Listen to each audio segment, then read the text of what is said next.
esta parte? Es la parte de los impuros, ¿Y qué significa impuro? que estaba vinculado con la trata de blancas o socio de la Migdal.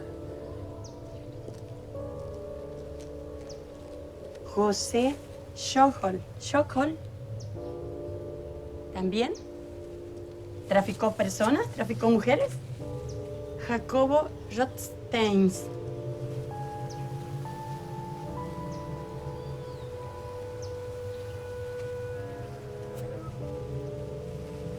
Acá están. Esta parte es donde se están enterradas las mujeres que fueron traficadas también. ¿Serán estas las que no tienen nombre? ¿Que no tienen nada? No sabemos, no sabemos bien.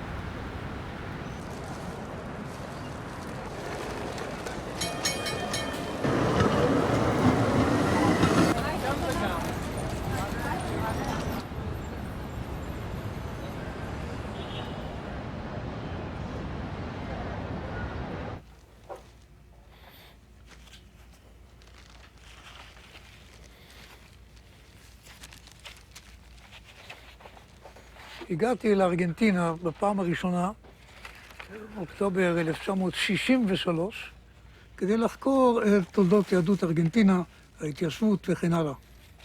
בשיחתי עם ראשי הקהילה היהודית, הם אמרו לי, חיים, אתה דבר ותחקור הכל, רק לא את הנושא של הטמאים.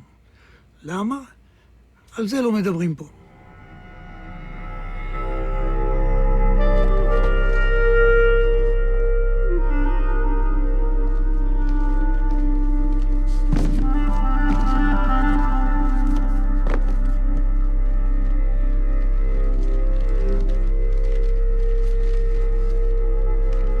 לאט לאט החומר הלך ונאסף, כזאת, שראיתי אותו לראשונה בליוויו של זליג גנופול, אותו היהודי המרכזי, איש הביצוע של עזרת נשים. עזרת נשים נלחמה בהצלת נשים וכמובן בניסיונות של חשיפת הפשע שלהם.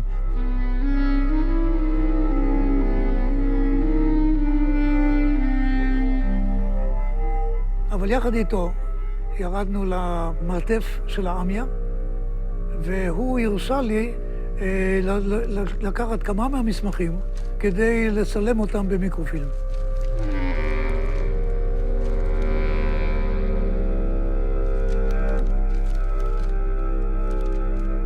דהיינו, הסטיגמה של יהדות ארגנטינה הייתה כל כך נפוצה, שהייתה כמעט סינונים של זנות. כן, זה היה סטיגמה. וזה היה ייחודי, כי התופעות האלה היו קיימות בעולם התחתון היהודי, ולכן המחקר שלי לא היה של מחקר של קרימינולוגיה, כן, אלא של היסטוריה חברתית יהודית.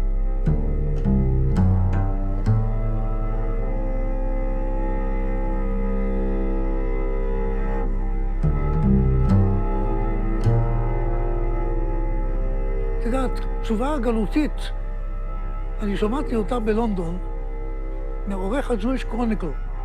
ואני אומר לך, השנה הייתה אולי 68-69. ומה מביא אותך לפה? אמרתי לו, תראה, היה פה בורד אוף ג'נטלמן, הם טיפלו בנושא הזה וזה.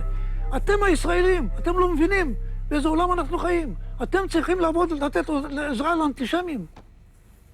לספק חומר נשק לאנטישמים, זה תשובות שאני קיבלתי.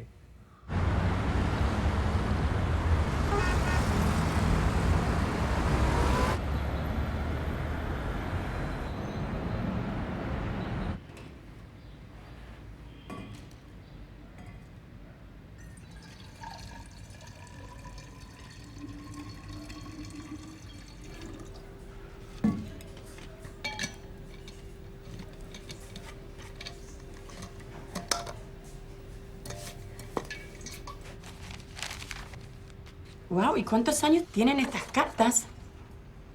Buenos Aires, 30, de 1928. ¿Y estas cartas dónde las encontraste? ¿Aquí? No, en Israel, en el archivo de Ezrat Nashim. De mujeres que fueron traficadas. Pidiéndole ayuda. Pidiéndole ayuda. Y lo que empecé a ver cuando veo una carta y otra carta y otro nombre y otro nombre y otro nombre, empiezo a bajar todas las líneas y veo que sigue otro y otro. Sí. Son casi 6.000 pedidos de ayuda de algo tiene que ver de trata de blancas con mujeres. 6.000, no es 2, no son 3, no son 5, son 6.000. ¿Cómo puede ser que puede hacer desaparecer 6.000 personas? ¿Y cómo puede ser que no sabía de eso? ¿Cómo puede ser que lo borraron? Vos pensás en 6.000. ¿Cuántas más? ¿Y cómo desaparecen? ¿Y cómo desaparecen sus vidas? Porque ya no es una carta, es una vida. Una vida, vida. Y desaparecemos.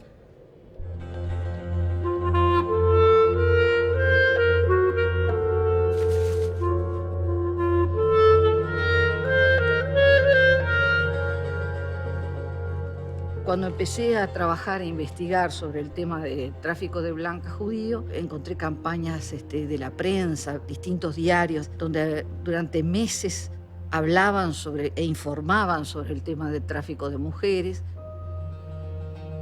La Argentina fue uno de los grandes mercados del tráfico de blancas, ¿no?, de la época, que vienen del exterior, fundamentalmente europeas, porque esta es una característica de este periodo que después no se va a ver, sobre todo en las primeras décadas del siglo XX. Y bueno, ese hecho me impactó.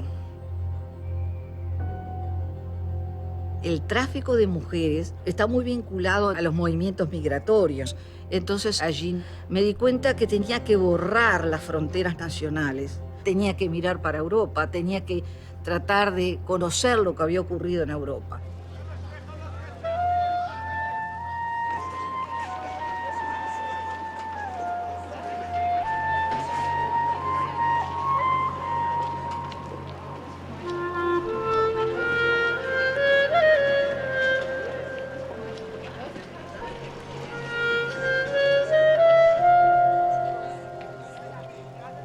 תראה, ההגירה, אנחנו תמיד קושרים אותה עם הפרעות ברוסיה. פרעות, אבל הם לא היו הגורם המרכזי. מה שהיה הגורם המרכזי ברוסיה הצארית היה פיצוץ דמוגרפי של האוכלוסייה היהודית. מצד שני, חנק חוקי, כלכלי, ומודרניזציה שנכנסה לרוסיה הצארית, וחיסלה מקצועות שיהודים עסקו בהם. כל זה יצר מחנק בשביל הרובד העני.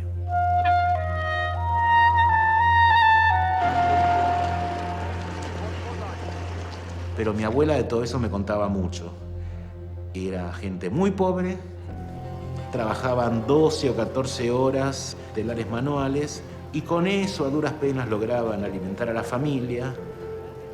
Había una masa muy grande de judíos que eran trabajadores de clase muy baja y que todos veían a la Argentina como un potencial lugar donde prosperar. Además recuerdo exactamente cuando salimos, todo el viaje del barco, salimos de Cherburgo, 23 días navegamos. Y me acuerdo que toda la gente que viajaba con nosotros en ese momento, ahí yo escuchaba de repente que hablaban de cómo iban a poder vivir acá, cómo iban a poder desarrollarse acá de otra manera.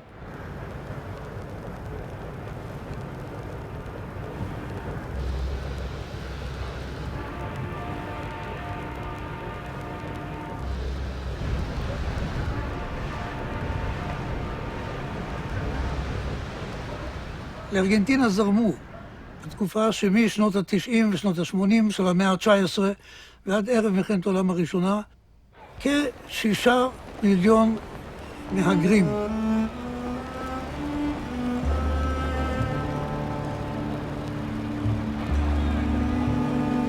חלקם של היהודים בהיקף הזה הגיע על פי אומדנים ל-100,000.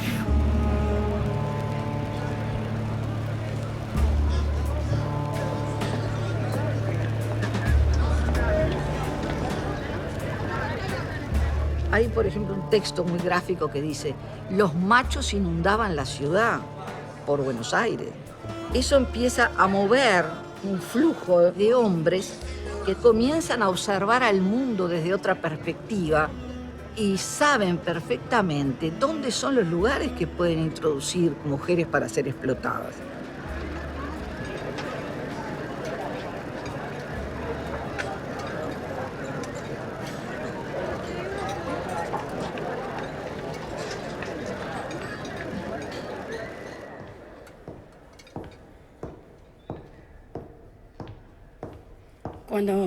Cuando migramos,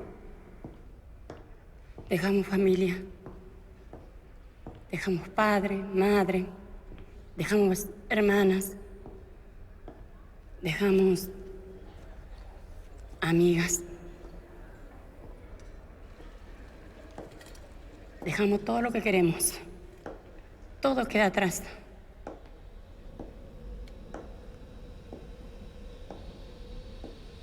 Y cuando llegas a esta ciudad que es un monstruo de grande, todo lo que pensaste cuando migraste, todo cambia. No es lo que soñaste. No es lo que soñaste. La realidad es otra.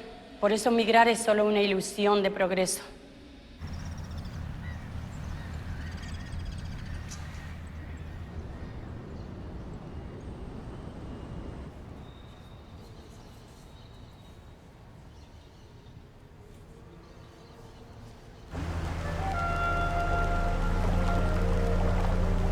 העולם התחתון פעל לכל הכיוונים, כשהתברר ששוק כזה פורח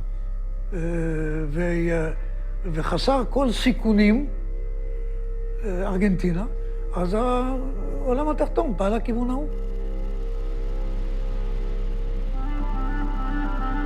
Desde mediados de los años 1870 en adelante empiezan a llegar esos traficantes, franceses y judíos, y van a operar justamente en Buenos Aires.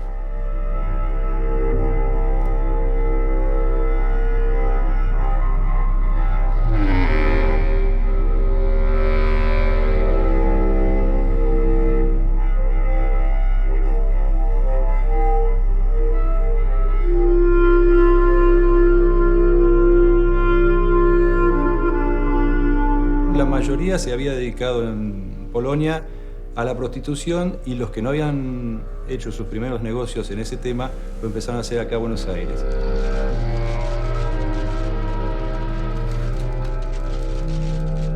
Cuando en el 75 la prostitución se hace tolerada, o sea que la misma municipalidad acepta el hecho de que haya casas de tolerancia,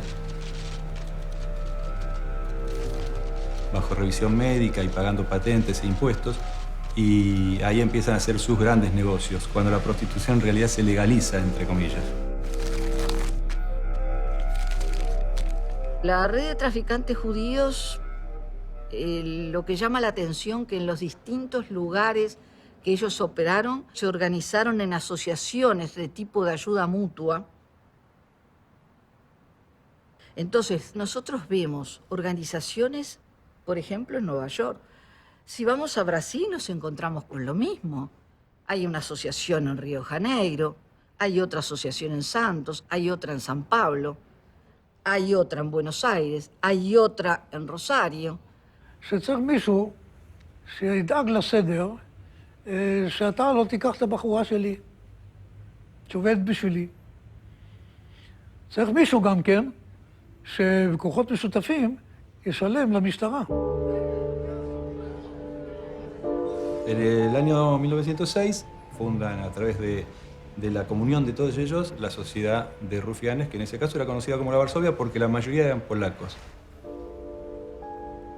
Van a Avellaneda, consiguen la autorización del gobierno de la provincia de Buenos Aires y a partir de ese momento la trata de blancas y la explotación de las mujeres de alguna manera queda legalizadas, ya estaban las casas de tolerancia autorizadas y ahora existía una sociedad de rufianes, que ellos se presentan obviamente de otra manera.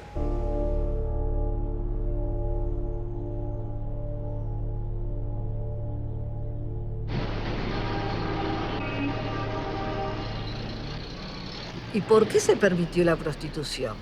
Porque la prostitución como fenómeno social fue considerado a fines del siglo XIX, principios del XX, en estas sociedades que estamos viendo, como un mal necesario. ¿Y qué se hacía con todos esos hombres que habían llegado a Buenos Aires, que bajaban de los barcos solos, los que eran solteros y los que eran casados en Europa, pero que venían al principio sin sus mujeres? Que incluso aparecieron cosas que decían, escritos, informes. ¿Y qué hacemos? ¿Qué va a pasar con nuestras hijas, con nuestras hermanas, con nuestras esposas, con nuestras mujeres? Y además, conjuntamente con esto, una idea de la sexualidad masculina muy distinta a la femenina. Una sexualidad, la masculina, de descarga, de imposibilidad de control. Esto va a ser un desastre si nosotros la prohibimos. ¿Para qué lado van a disparar todos esos hombres?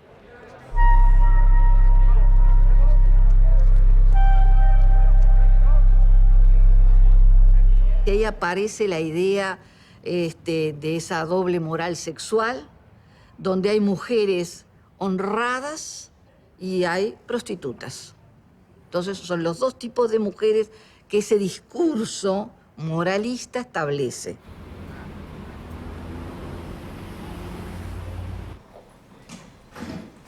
Ay, esto me parece una caja fuerte. Tiene su historia, cuesta la historia.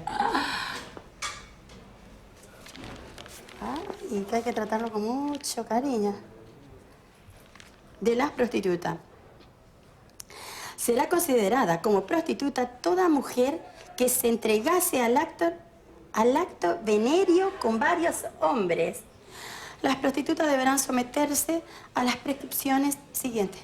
Primero, sujetarse a las inspecciones y reconocimiento médico siempre que fuesen requeridas para ello. Las prostitutas que dejen de pertenecer a una casa de prostitución quedarán bajo la vigilancia de la policía, mientras no cambien su género de vida. En este último caso, la prostituta podrá solicitar al entrar en un establecimiento de caridad durante un mes, prestando sus servicios voluntariamente. ¡Guau! Ya fuiste explotada sexualmente desde el Estado, con la complicidad del Estado. Y además después, si querías dejar de ser puta, decir basta, tenías que fregar por un mes gratis al Estado.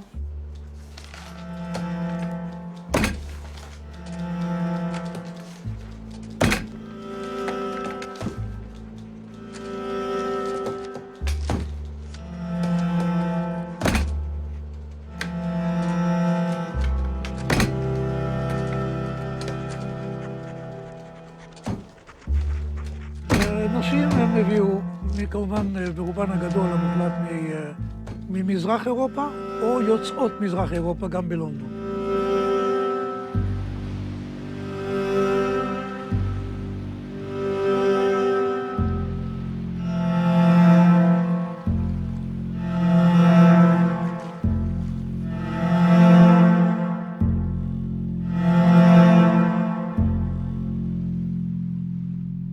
זה בדרך כלל אחת הדרכים שהלכו לכל הכיוונים, דרך אגב, לא רק לארגנטינה, כן? גם בחורות שבסוף נמכרו בטורקיה או במצרים או בהודו, הסיפור הזה הוא כללי לכולם. ארגנטינה מבחינה הזאת היא שוק יותר גדול, מרכזי, ואולי יותר מאורגן גם כן, אבל לאו דווקא מיוחד במינו. La misma sociedad se organizaba para pagar el viaje, se lo conocía como viaje de remonta. Iban a recoger a un montón de personas, en este caso las mujeres, y las traían a Buenos Aires para venderlas, ya te digo, o por encargo de algún proxeneta que le decía necesito 2 chicas o necesito 4 chicas que me las traigas. Y bueno, eso ya era una cosa que se pautaba de otra manera, era un encargue de tal mercadería, era una mercadería. La mujer estaba considerada en ese momento como mercadería.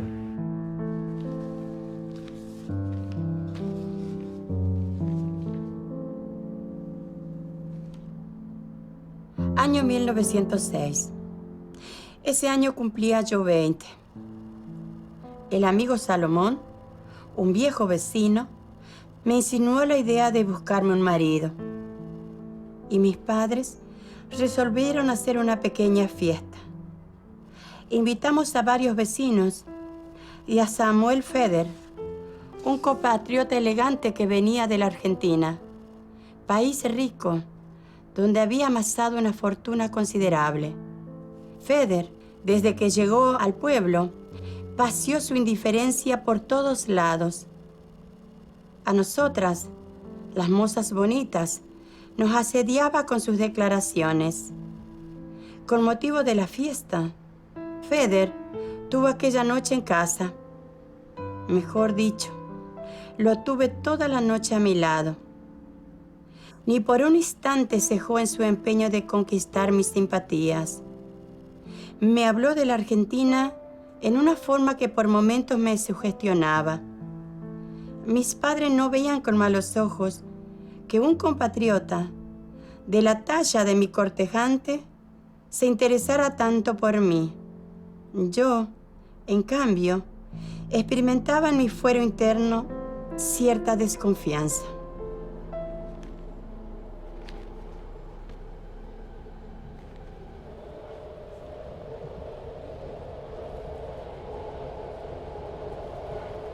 היה מגיע בחור נחמד, מבוסם, אמריקה, ומתאהב בדיוק בבחורה הזאת, הנהדרת הזאת וכן הלאה, ובלי שום חוכמות, ומאחר שהוא ממהר לחזור, הוא מוכן להתחתן איתה בו במקום.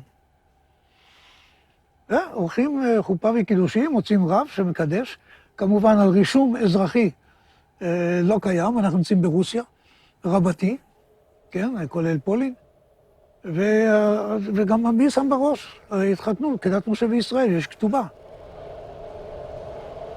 הוא מהמם, תראה איזה עושר, תראה איזה משהו, תראה איזה בגדים, תראה מה מוציא עליה. עוברים את הגבול, מתברר שזה הכל הלוואה.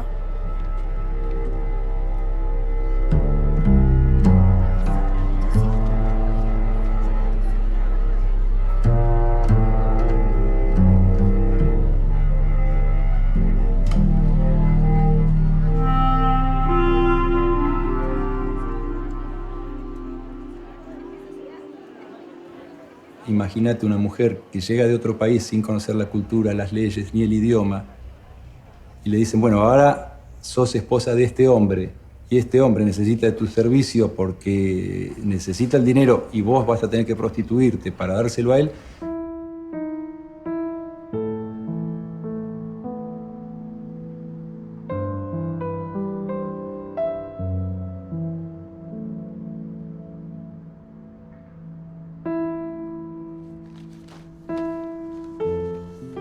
Buenos Aires, 30, 1928.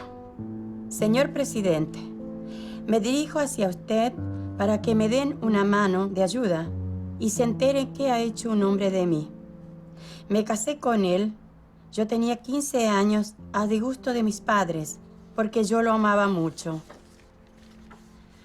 A los 3 meses de nuestro matrimonio, me decía que yo tenía que ayudar a trabajar porque no nos alcanzaba para vivir. Me hizo preparar una cena y me trajo un invitado que era el señor José Mandelbaum. Y se dirige hacia mí diciendo, esta noche tenés que obedecer, si no, pongo fin a tu vida.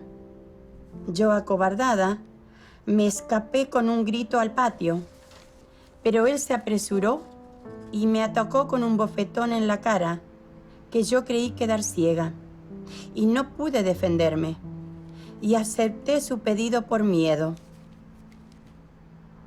Un buen día me hace un falso cumplimiento de que yo no era tan fea y que fuera por las calles de noche, que él me iba a indicar los sitios donde se saca dinero a los hombres. Le dije que sí por miedo.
עדויות דרמטיות, שבהם לא רק מוכרים, אלא במחיר הפומבית.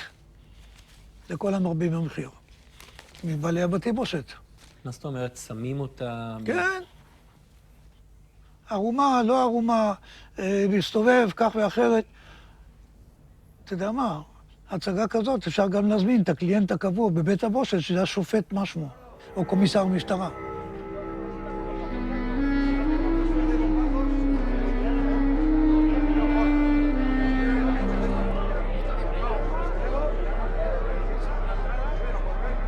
Se dice que incluso en la propia sociedad Varsovia había un lugar donde se cerraban las cortinas y las muchachas aparecían desnudas, las tocaban a ver si tenían los senos firmes, las piernas, la cola, ¿verdad? Y bueno, y ahí eran rematadas para los burdeles y se pagaban.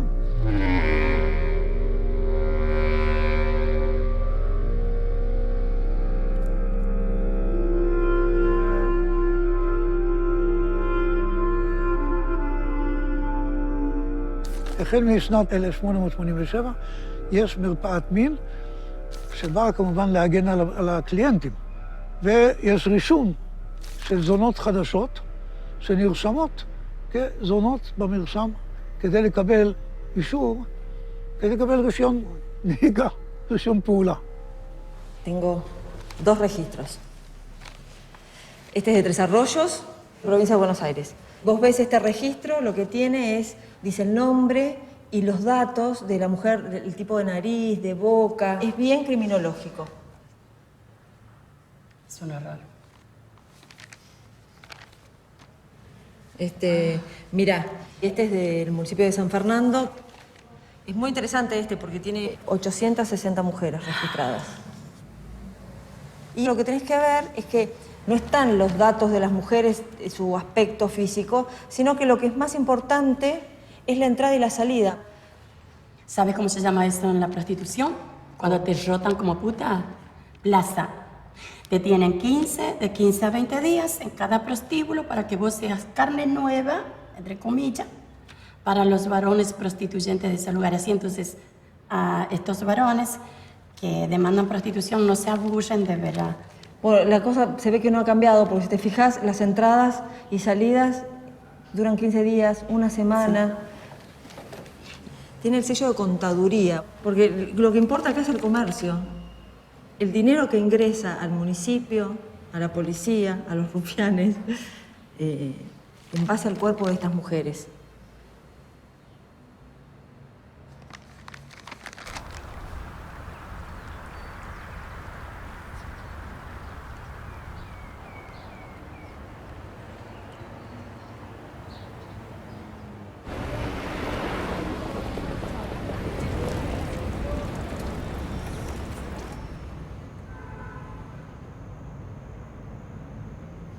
Los primeros prostíbulos de Buenos Aires en realidad eran regenteados por franceses, colectividades rufianes franceses. Después vinieron los polacos, los judíos polacos, pero todos ellos englobados después por la subimida de la Varsovia.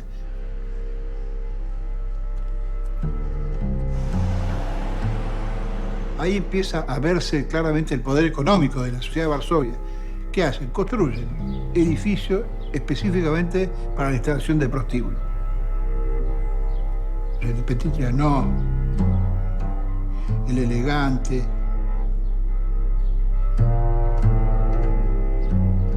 el Madame Safo.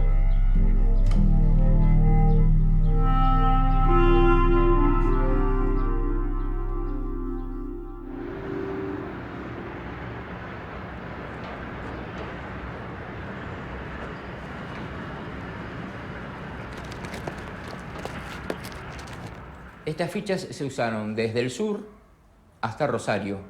Dice, vale una noche en tierra. Las pulseras las obtuve ya hace unos cuantos años. Cada color era un servicio. Cuando finalizaba la jornada de la chica, tantos colores rosas, tantos colores colorados era lo que cobraba. Reemplazaba las fichas. Había fichas en prostíbulos de Rosario que eran una chapita punzonada con un número, era todo muy, muy casero y carecen de datos. Y después están estas fichas, que estas sí, aparentemente son de Madame Safo, Y después una de las más importantes, considero yo, que es la de la suite Vindal. Acá se ve la estrella judía en la ficha, tiene la estrella judía, y la Z atrás, que es de la suite Vindal. A los prostíbulos iba todo el mundo, masculino, por supuesto. Las mujeres, las familias, las hijas, las hermanas, de los jueces, de los abogados, del obrero del puerto, de lo que vos quieras, sabían que todos ellos iban a los prostíbulos.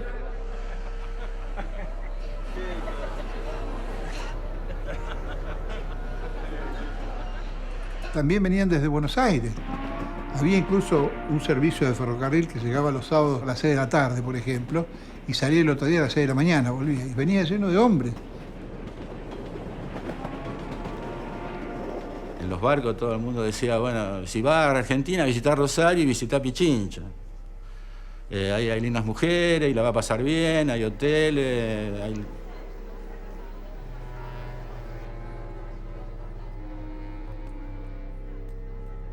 Estudiantes de medicina terminaban y la fiesta era ir a los prostíbulos. Gardel, dicen que anduvo por los prostíbulos de Pichincha. Iba el tío y llevaba a debutar al sobrino. No sé, ¿no? En los pueblos, digamos. Hay miles de historias de personas comunes, digamos, que tienen que ver con la prostitución, ¿no? Y que no es una cuestión, digamos, gravísima. No es que mataron a nadie, ¿no? Eso depende a quién le preguntas. Si lo miras del lado del No, tío que llevó a su sobrino es una cosa, y si lo Por miras eso. del lado de la mujer es otra. Por eso, quizás, digamos, a ver, una tercera posición puede juzgar eso. No sé, o sea, la mujer que está trabajando de prostituta, vos qué decís, que no, que diga que no. Entonces no trabaja de prostituta.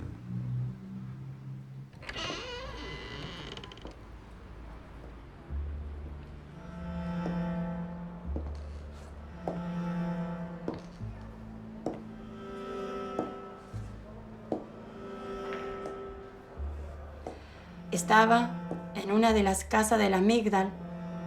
Mi cuerpo sería ofrecido al mejor postor. Toda mujer que se iniciaba en la vida era cotizada. Y yo lo fui. Me adquirió por una noche un hombre de unos 42 años, con unos 100 kilos de peso. Aún ahora lo siento sobre mis carnes, sacudiéndose como un epiléptico, con su boca pastosa sobre mi cuello, manchándome con su infamia el corazón.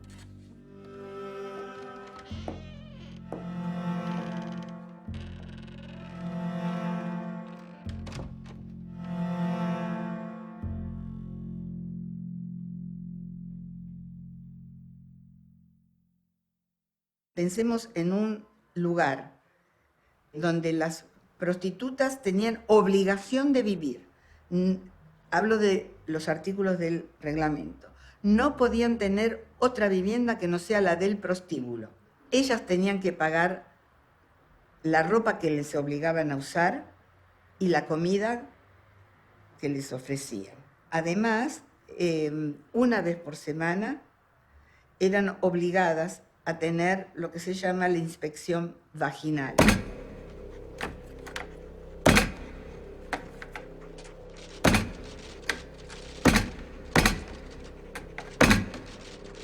Era muy poco lo que se hacía como control médico porque todas las mujeres en los prostíbulos terminaban enfermas. O sea, si vos agarras las estadísticas médicas, el 50% de las mujeres que se revisaban en un año como mínimo terminaban contrayendo sífilis o alguna enfermedad de transmisión sexual.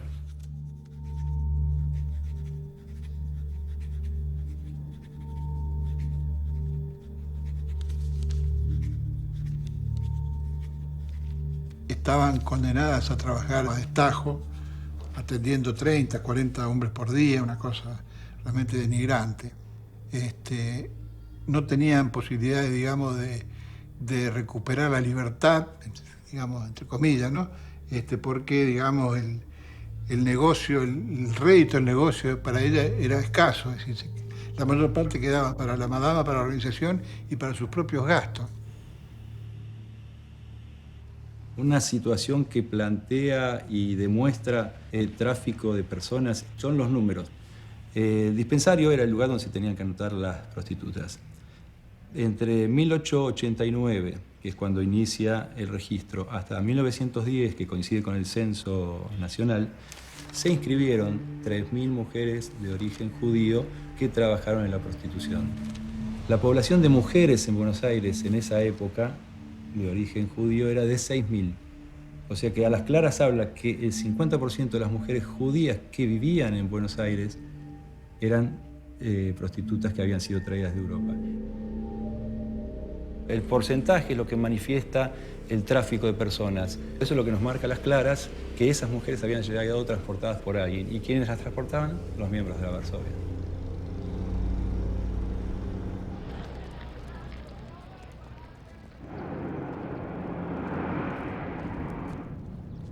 Nuestros cuerpos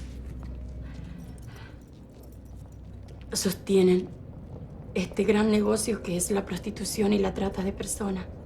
Todo el mundo se enriquece con nuestros cuerpos. Nuestros gobernantes,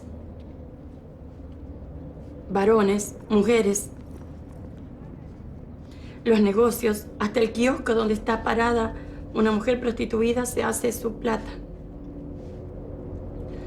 Las mujeres solo llevamos violencia en nuestros cuerpos. Enfermedades. ¿Cuánta plata produjo el cuerpo de las mujeres traficadas de Europa a ser putas en Argentina?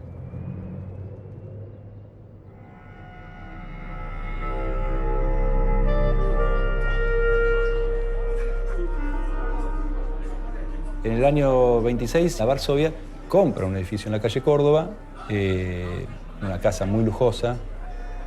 Están todos muy felices porque por primera vez tienen un lugar concreto y propio para la sociedad.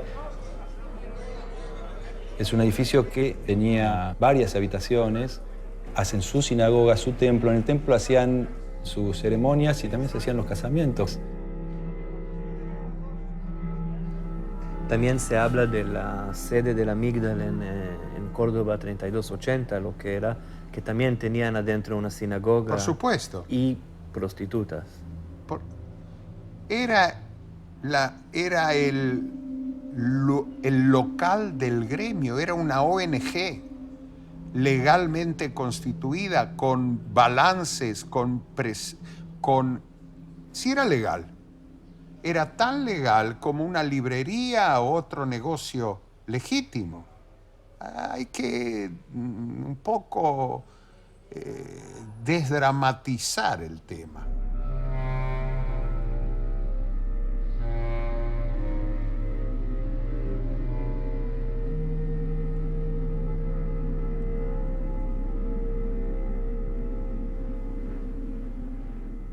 התופעה הזאת הטרידה את הציבור היהודי.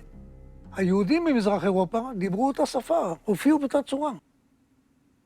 ולך תסביר לגויים שזה לא הם אלא אלה. מה גם שאלה מופיעים, אלה ברחוב, נתקלים בהם. Eran muy vistosos, se hacían ver. Eran los que iban a los teatros, llenaban los teatros, iban con pieles, con joyas. Cuanto más joyas se podían poner y más pieles se podían poner las mujeres, lo hacían. En las obras que se representaban en los teatros de Buenos Aires, muchas veces los traficantes ponían dinero e iban al teatro. Para ellos era clave. Y ahí la colectividad se juntaban, el agua y el aceite, digamos, ¿no? Por un lado están los tratantes de blancas, las mujeres en condiciones de prostitución, en situación de prostitución, que eran regenteadas por estos rufianes, y otro sector que juntaban sus centavitos como para poder estar un poco en un espacio en que se hablara su lengua, poder entretenerse, distraerse, encontrarse con sus paisanos. El único gran entretenimiento era el teatro yiddish. El teatro yiddish, y ¿cómo se podía sentir un matrimonio decente si se sentaba al lado un tipo con 5 putas? judías. Ellos también querían ver teatro yiddish. Pero ¿por qué tenía que estar mi mamá sentada al lado de una puta?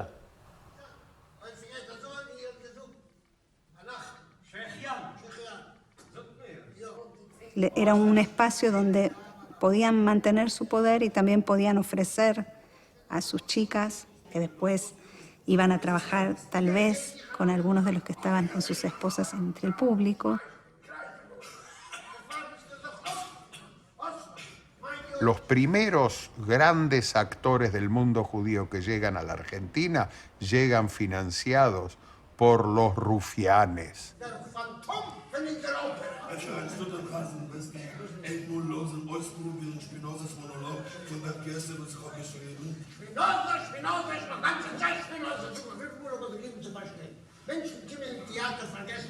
Eligiendo el repertorio, participando del repertorio, y si no les gustaba una obra o ya era como también autocensura de los que la iban a producir, que si sabían que no iba a ser del agrado de la asociación, no la iban a montar esa obra. De hecho, eso pasó con Ibergus. La obra tiene que ver con la mujer en situación de prostitución y se le hace difícil con su familia y tiene un aborto y tiene una persona que la quiere ayudar a salir de eso.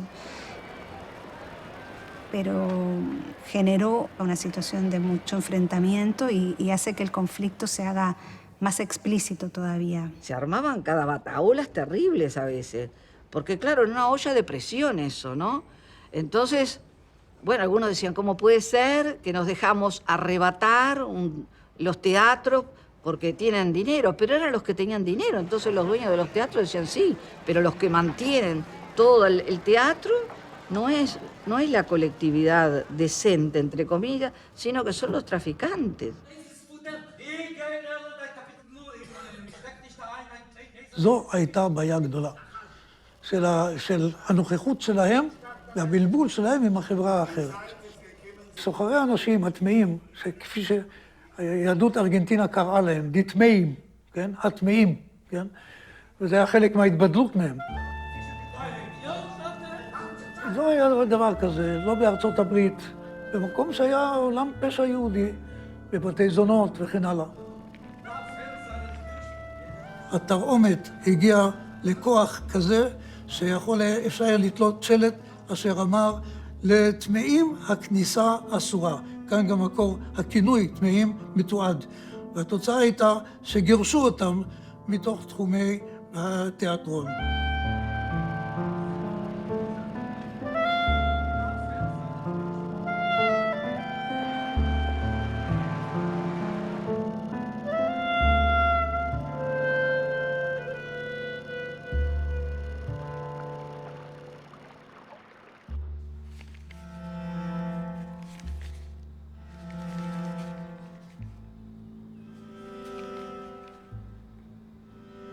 Y a la mañana siguiente fui llevada a una casa reservada, cita en la calle Tres Sargentos. Recién, cuando traspuse el umbral de la calle y oí la puerta cerrarse, quise volver sobre mis pasos, pero 3 compañeras del infortunio me lo impidieron. Y yo comprendí.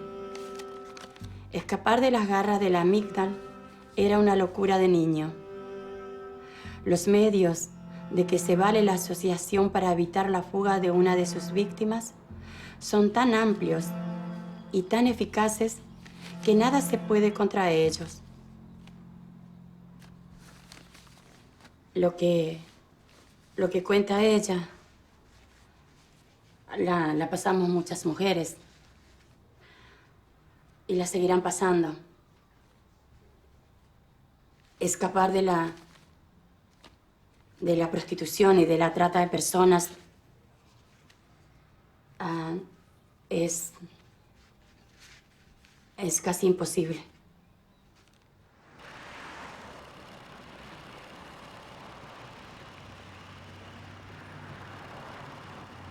No tenía mucho sentido ir a la policía, te podría decir, porque el mismo reglamento de la prostitución, cuando se empieza a aplicar, ya en el fin del siglo XIX, Uno de los artículos decía que la prostituta que salía de un prostíbulo no podía ser alojada por otra persona, o sea, no se le podía dar auxilio, ¿sí? O sea, que si la prostituta se iba y quería empezar a trabajar en una fonda o en una casa de familia o rehacer su vida, la policía podía concurrir, secuestrarla y reingresarla al prostíbulo. En ese momento era muy difícil que alguna mujer quisiera hacer una denuncia porque la propia ley no la amparaba. Tenía mucha influencia, por ejemplo, en la Municipalidad de Buenos Aires. Tenían influencia en la policía. Es decir, ellos sabían perfectamente dónde tenían que tocar, ¿no? Con su varita mágica del dinero. Entonces, tocaban la municipalidad para que hicieran la vista gorda frente a ciertas cosas, tocaban a la policía también, algunos dicen que hasta los jueces.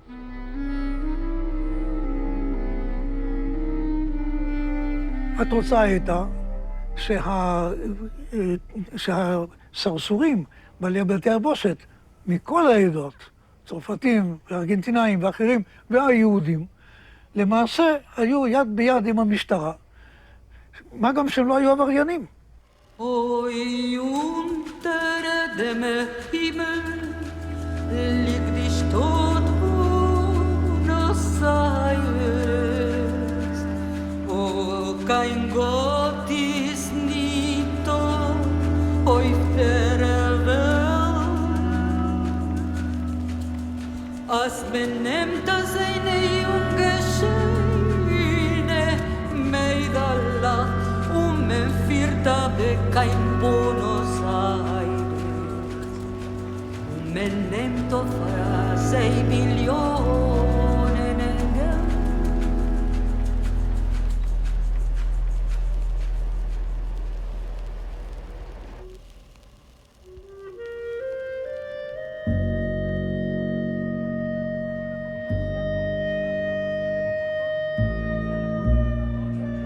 Tenía un poder muy grande, pero empieza a caer justamente por mostrarse demasiado hacia la sociedad. Pero no se dieron cuenta que exponiéndose tanto, justamente iba a empezar el fin de ellos.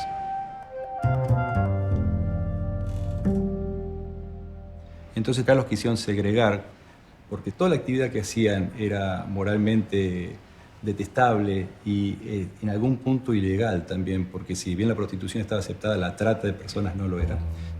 Entonces, al ser segregados de la comunidad judía de Buenos Aires, ellos necesitaban de alguna forma reconocerse a sí mismos como judíos también. Hicieron toda una red paralela, ya te digo, sinagogas, clubs donde reunirse. Para eso necesitaban también a su vez tener el cementerio, para poder terminar con el ritual y la forma de ser sepultados. Bueno, hay pruebas de que ellos trataron de acercarse al resto de la colectividad y que la colectividad los aceptara. ¿A través de qué? Del dinero, que tenía muchísimo. Y bueno, los traficantes dijeron, nosotros ponemos el dinero para comprar el terreno del cementerio, que no tenían. Lo único que pedimos es que nosotros seamos enterrados ahí. Y la colectividad lo discutió. Hubo algunas voces que decían que sí, que había que aceptar, que si tenían plata, si no compraban el cementerio, que el objetivo era tener una tierra sagrada. Y otros dijeron que no. Y ganaron las posiciones en contra. הנידוי שלהם מבית הקברות, היה להם צורך יהודי לבית קברות משלהם.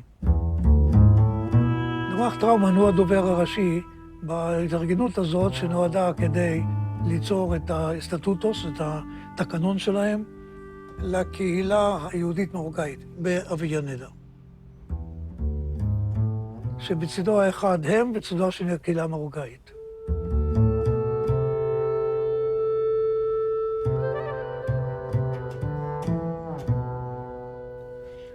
אין בית קברות, לא היה בית קברות של טמאים בשום מקום באירופה. בארגנטינה כן.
רשומות כחברה, זו הייתה אחת הבעיות איך להילחם בהן. אגודת צדקה, בעזרה הדדית, כן? בית כנסת.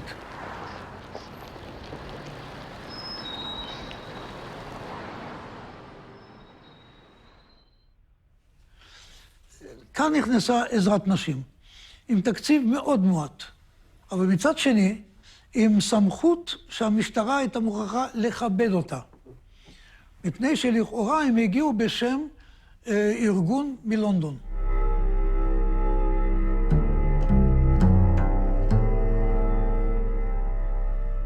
Tenía sede en Londres, pero era de carácter global. O sea, en todos los países donde hubiera miembros de la colectividad, ahí había una institución local. Entonces tenía un poder muy grande porque podían cruzar datos de gente que había viajado a tal país o a tal otro país, que había traficado con mujeres o que eran proxenetas acá y que podían ser proxenetas en otro país.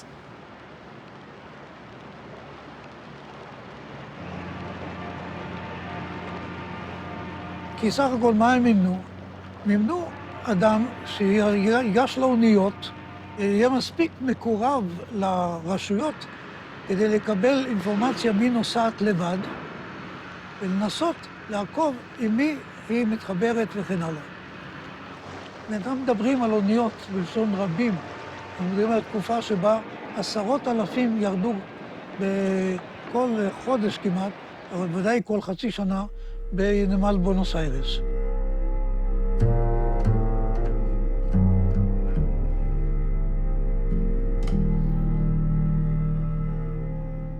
דהיינו, אנחנו יודעים שסרסור X, שאנחנו מכירים אותו, נוסע בלוויית שתי בנות או בחורה אחת באונייה כך וכך, כשיגיע, תטפל בבחורות.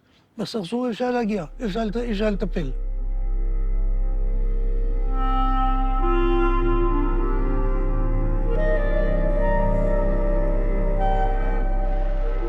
La prostitución no es una actividad delictiva, pero se considera actividad delictiva el proxenetismo y la trata de mujeres.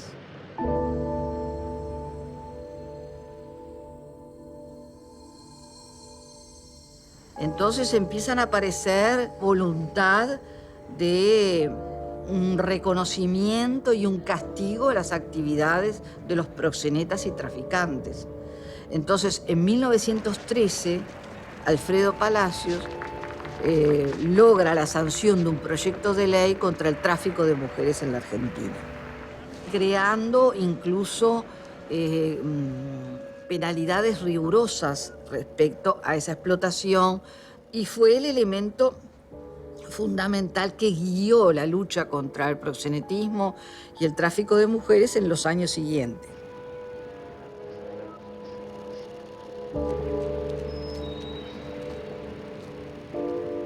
גנופול אוסף את כל העדויות, הולך לבית משפט, מוצא שתי נשים שמוכנות להעיד.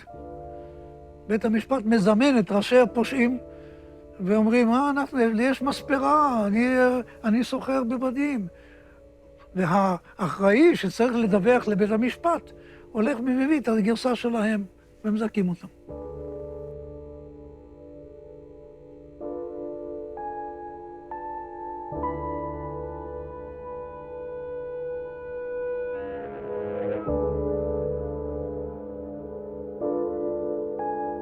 Hubo gente que se la jugó, incluso dentro de la propia policía. Por ejemplo, el comisario Julio Alzogaray estaba desde el año 20 y pico, 23, 24, luchando a ver cómo podía atrapar, cómo podía hacer caer a esos traficantes, ¿no?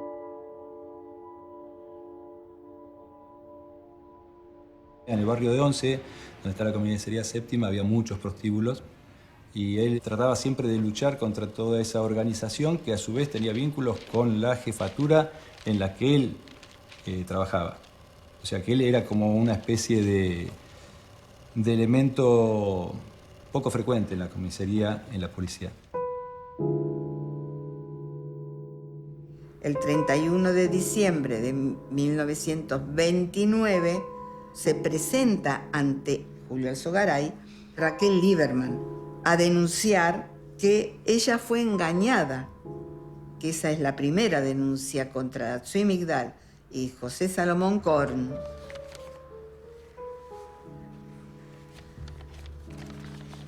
hace una denuncia contra todos los miembros de la sociedad y los expone públicamente con la trata de blancas y la explotación de los prostíbulos.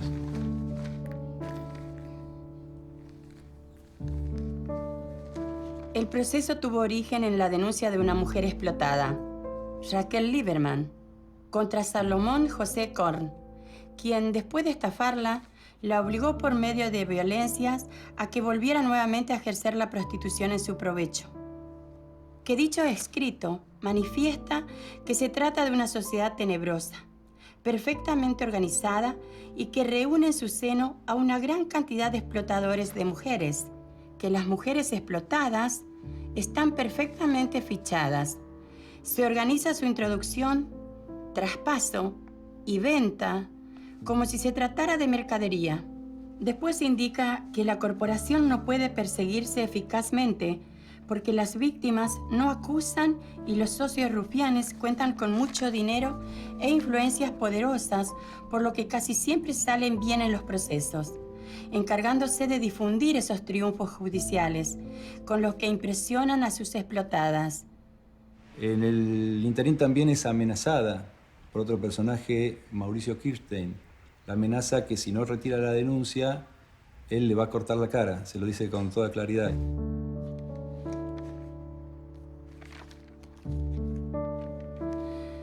Que los miembros de la sociedad infinidad de veces dijeron a la Lieberman que a pesar de que Korn se ha portado mal con ella, refiriéndose a los malos tratos, no pueden permitirse que uno de ellos sea condenado y la acusadora tenga éxito, porque entonces todas las mujeres se les levantarían.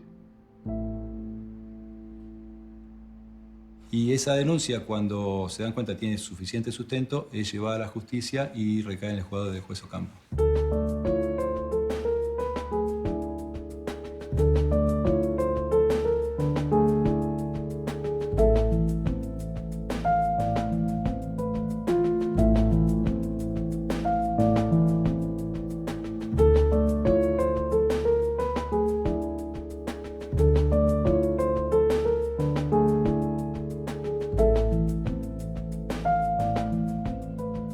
Y eso es el disparador de un proceso que va a llevar a, en primer lugar, al allanamiento de la sede de la sociedad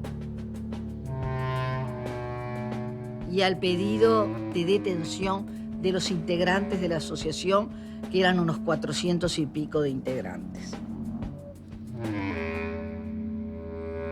Manuel Rodríguez Ocampo, que es el que le toma la denuncia en la justicia, procesa y pone presos a 108 proxenetas.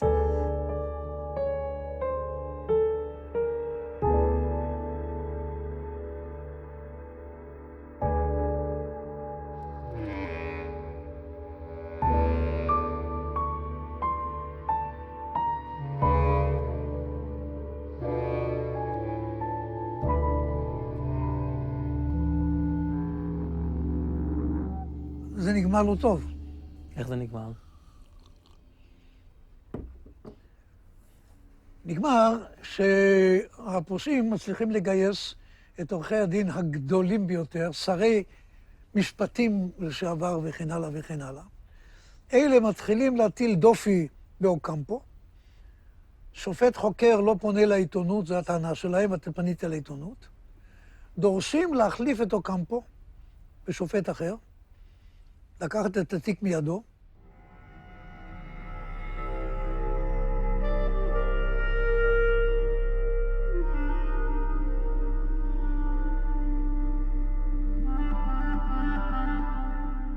Los traficantes son liberados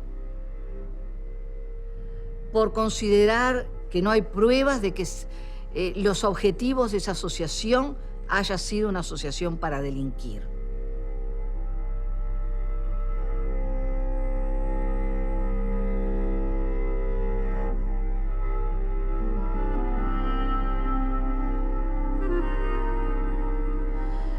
Después, ellos dicen, bueno, los integrantes de la MIDAL estuvieron presos Y sin embargo, durante ese periodo no se presentó ni una sola mujer a hacer una denuncia. Corte de hombres. En aquel tiempo sigue habiendo mayoría de varones en el Poder Judicial.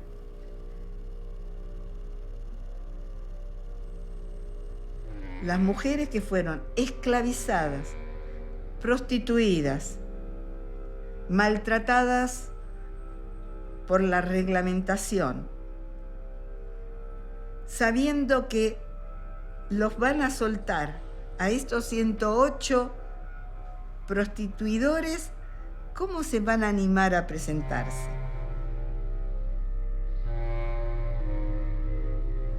Alzogaray se retira de la policía porque antes de finalizar el proceso, él se da cuenta que no iba a terminar como él quería. Él se da cuenta que nadie iba a ser condenado. קרטל פשע שמשולב טוב בצמרת העירונית והמשטרתית, אין לו שום בעיה. הוא תמיד יהיה חזק פי 10 מכל בחורה מתמרדת או מכל עסקן שעושה עליהם סיבוב.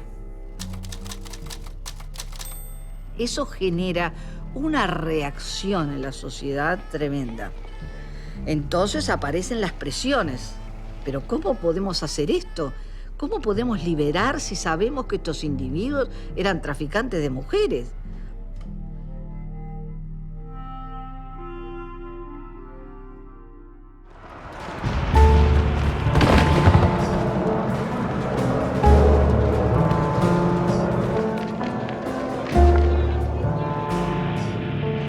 En 1930 en la Argentina hay un golpe de Estado, un golpe militar, el golpe del general Uriburu. Las condiciones cambian y entonces ahí cala la idea de expulsar a los traficantes. Los expulso porque hay ley marcial y voy a expulsar a todos estos sediciosos, traficantes que enervan la sociedad argentina, entonces los sacamos afuera.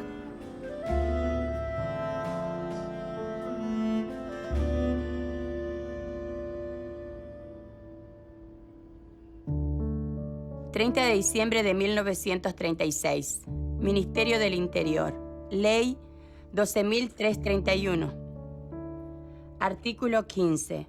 Queda prohibido en toda la República... el establecimiento de casas o locales... donde se ejerza la prostitución o se incite a ella.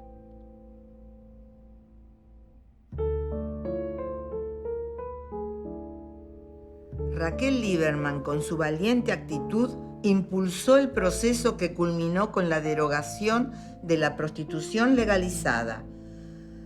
Con los años, ella se transformó en el símbolo de la fuerza que tiene romper el silencio.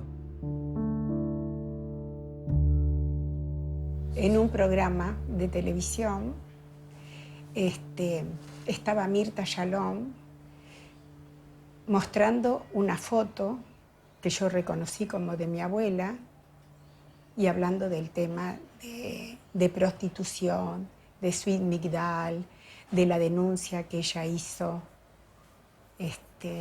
¿Vos sabías? Nada, me quedé muy dura, muy sorprendida. Y la abuela siempre tenía la imagen de una mujer fuerte, una mujer con carácter, una mujer muy derecha. Bueno, y después, hablando con mi hermano, con Horacio, él tenía algunas fotos.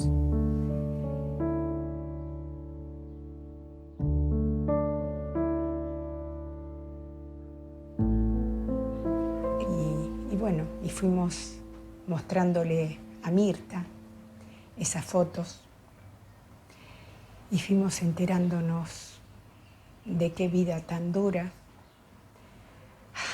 tan dolorosa, tan terrible, ¿no?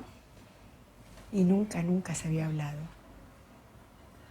Me da la impresión de que nunca pudo disfrutar nada mi abuela, porque además se murió muy joven. Todavía me duele.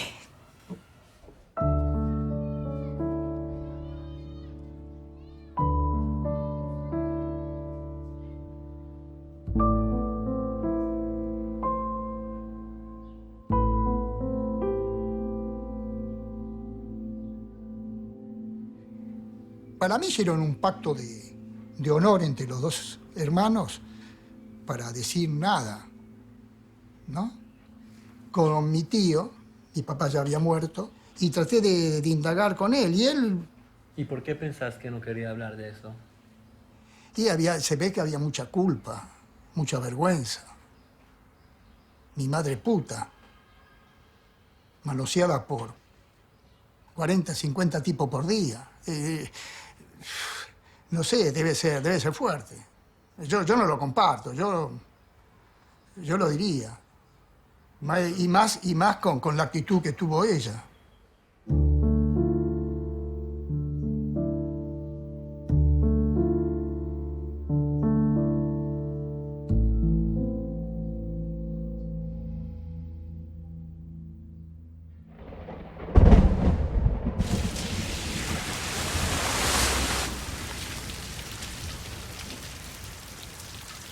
Pasaron un poco de años cuando ahí se desarmó la Migdal y ahí como empezó un proceso de hastagá, no me sale la palabra. De ocultamiento. De ocultamiento. ¿Y por qué es vergonzante?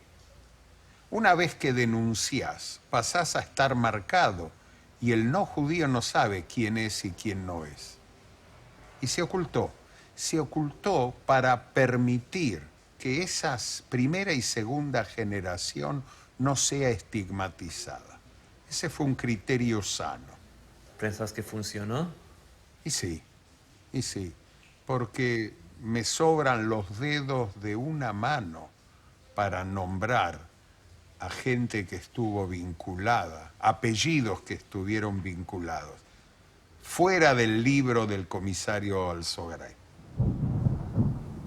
Sí, pero eso es si hablamos de gente específica que estuvo, pero esa cosa de los judíos que tratan de blanca y que no se habla de eso no ayudó. En cualquier lado te dicen,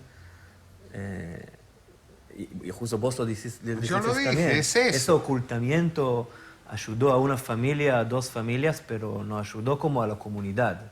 No, porque el error político fue la denuncia. Yo puedo decir algo políticamente incorrecto. Con mi experiencia hoy, en el siglo XXI, si yo hubiese vivido en la década del 20, me callo la boca.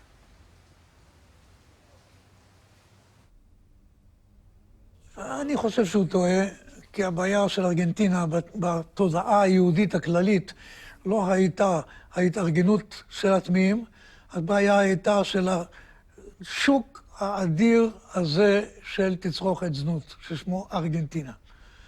אז כל מי שהיה קשור בבואנוס איירס ארגנטינה היה נחשד. אז המאמצים להתבדל מהם היו רק דבר מובן מאליו. לא לדבר על כך שאם ליכטנבאום היה גר בארגנטינה באותו זמן, הייתה לו בעיה גדולה מאוד לדעת מי השכן שלו בבית הכנסת עם הדבר הזה. לכן, אתה יודע מה, אני מייחס את זה לאותה רתיעה בלתי רציונלית של הקהילה היהודית להתכחש להישג שלה של התבדלות מן הכנופיה, מן הרובד הזה של היהודים. אז התדהמה שלי, תדהמה ממש, שזה עבר בירושה מהקהילה של 1963, 4, 5 לקהילה של 2011, 12, 15, כן? זו התדהמה שלי. אבל מה לעשות?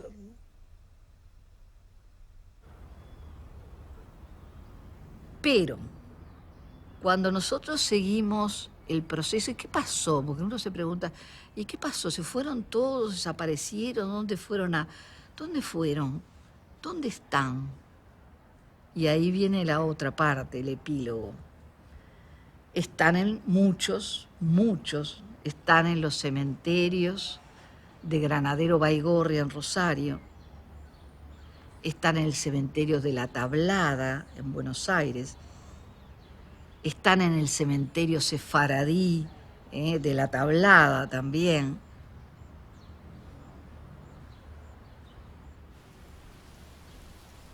Entonces uno empieza a darse cuenta de que otros no sabemos, pero muchos de ellos volvieron a la Argentina en su momento.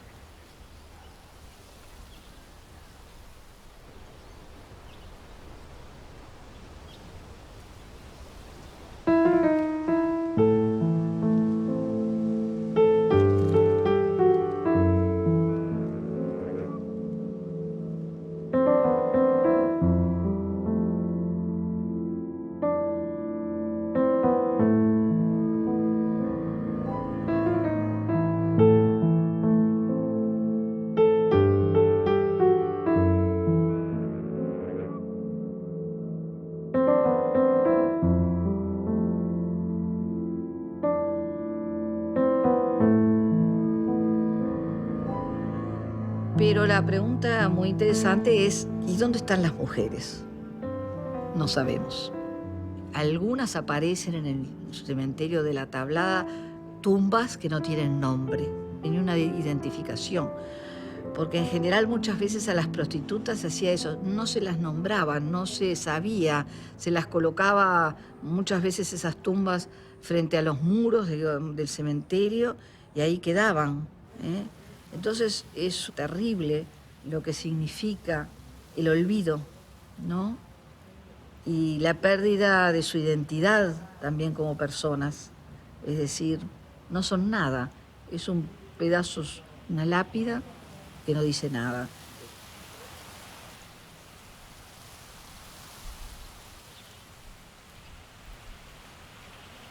Una tumba sin nombre, abandonada, sucia. Mira los caminos, mira. Comprender lo que es la prostitución y la trata de personas es ver esto.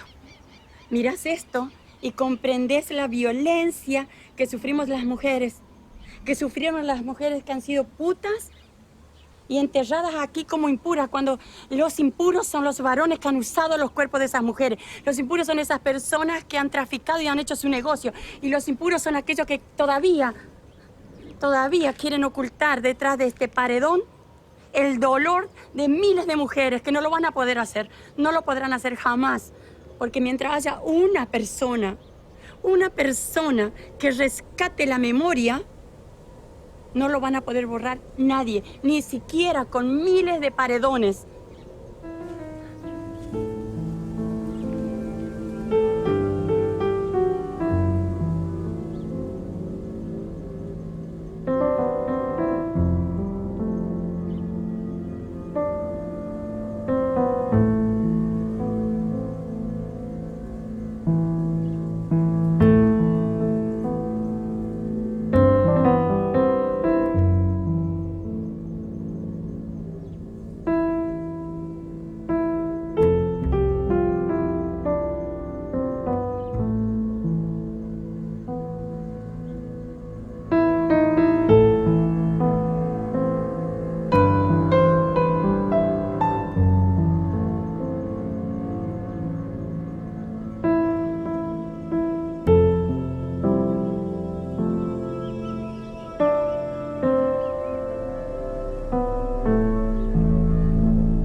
Pasaron 2 generaciones de ocultamiento. ¿Pensás que ahora es un buen tiempo de empezar a investigarlo un poco más? Hay investigadores que investigaron. ¿Qué es un poco más? ¿Se investiga o no se investiga? Caso testigo es para mí el cementerio de Avellaneda. No se puede llegar, no se puede hablar, no se puede filmar. No es por la galería, es un tema de conciencia, no es para publicitar. No. No sé, hay gente que piensa. ¿Sabes que sí qué? es para Bueno, publicitar. hacete vos un cementerio que enterrar las prostitutas y vas a decidir que sí y que no. Yo no entiendo. Es un poco tmimut. Es tmimut lo tuyo. ¿Cuál es tu interés? Si la gente lo sabe, ¿qué querés saber? Dejemos un poco el morbo. Dejemos un poco de lado el morbo y deja descansar a la pobre gente. Estoy cansado de la curiosidad morbosa y del onanismo intelectual. ¿Sabes lo que es onanismo? Sí. El onanismo intelectual. ¿Por qué no hablan de corrupción? Si esto era legal, Nada más. Yo no tengo ningún interés en que se difunda morbosamente quién era la familia X que hizo su fortuna y tiene empresas muy importantes en la Argentina con dinero de la prostitución. ¿Qué querés que te diga? Nada más. Y quiero preservar la memoria de la pobre mujer enterrada en Avellaneda. Nada más. Si vos querés combatir la trata, respetá a la pobre mujer sometida y no la pongas en la picota pública en la plaza. Nada más.